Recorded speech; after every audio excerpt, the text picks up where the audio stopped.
मसीह रसान फरामोश के आने वाले एपिसोड में दोस्तों आप देखेंगे कि फलक ने तो अब हद पार कर दी है। जी हाँ दोस्तों, आने वाले एपिसोड में आप देखेंगे कि वो कबीर से बहस में इतना आगे तक जा पहुंचेगी कि दोस्तों वो आलिया और तौकीर की बात भी नहीं मानेगी। तो कबीर उसे ये जॉब छोड़ने को कहेगा कि तुम मॉडलिंग और एक्टिंग छोड़ दोगी। तो इस बात पर वो कहेगी और कबीर ये भी शर्त रखेगा कि अगर तुम्हें ये जॉब करनी है तो तुम्हें इस घर को छोड़ना होगा, क्योंकि मैं नहीं चाहता कि तुम मजीद इस घर में रहो और फसाद फैलाओ। और फिर दोस्तों यहाँ पर फलक को भी अपनी जॉब पर इतना पावर होगा कि फिर वो अपना सामान पैक करने में लग जाएगी और अपने आप को ही कह रही होगी कि मैंने कामयाब होकर दिखाऊंगी। ये मुझे इतना हल्का समझ रहे हैं जबकि ये मुझे नहीं जानते। और फिर दोस्तों फलक जाकर अपनी बेटी आलिया और तौकीर को दे आएगी कि इन्हें संभाले, आप तो वैसे ही पूरे घर का ख्याल रखती हैं ना, तो मेरी बेटी का भी ख्याल आप रखेंगी।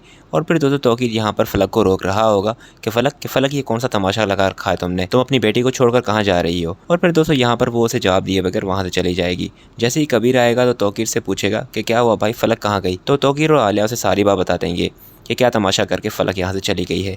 जिस पर दोस्तों वो उसे कॉल करेगा और उसे कहेगा कि फलक तुम वापस आ जाओ। तो फलक कहेगी कि मैंने फैसला कर लिया है, अगर आपको मुझे वापस बुलाना है तो आलिया और तौकीर भाई को वहाँ से निकालना होगा। और दूसरी बात कि मैं अपनी जॉब नहीं छोड़ूंगी, एक्टिंग और मॉडलिंग मेरा ख्वाब था, मैं अपने ख्वाबों को आपके लिए नहीं छोड़ सकती। उसके बाद दोस्तों आप देखेंगे कि फलक ये ड्रामा करेगी घर में कि कबीर ने उसे घर से निकाल दिया है और उसकी बच्ची भी उसे छीन ली है। तो उसकी माँ उसे कहेगी कि कबीर ऐसा कैसे कर सकता है, मैंने तो कबीर को बहुत अच्छा इंसान समझा था, मैं जाकर खुद उनसे बात करती हूँ। तो फलक उसे कहेगी कि नहीं, आपको जाने की कोई ज़रूरत नहीं, अब जो भी होगा कबीर खुद आएंगे और मुझे यहाँ से लेकर जाएंगे, और अगर वो मेरी शर्तों को मानेंगे तभी मैं यहाँ से जाऊँगी। पर दोस्तों यहाँ पर सुल्ताना उसकी बात नहीं मानेगी और जाएगी कबीर को कहेगी कि मैं देखती हूँ कि यहाँ से मुझे इल्हाम को लेकर जाने से कौन रोकता है। तो कबीर कहेगा कि मैं रोकूंगा क्योंकि मैं इसका बाप हूँ, मैं देखता हूँ कि मेरी बच्ची को यहाँ से कौन लेकर जाता है। दोस्तों फिर उन दोनों के बीच में बहुत सारी बहस हो जाएगी, जहाँ पर सुल्ताना उसे ये कह रही होगी कि कबीर तुम बिल्कुल भी ठीक नहीं कर रहे फलक के साथ, फलक अगर मॉडलिंग और एक्टिंग करना चाह रही है तो इसमें क्या ही हर्ज है, तुम इतने कंजर्वेटिव क्यों बन रहे हो। तो कबीर दोस्तों कहेगा कि बात यहाँ पर सिर्फ मॉडलिंग और एक्टिंग की नहीं है, फलक ने मेरा और इस घर का जीना हराम कर रखा है, ना वो इल्हाम का ख्याल रखती है, ना ही मुझे टाइम पर खाना मिलता है, ऑफिस से आता हूँ फलक को कह कर थक जाता हूँ।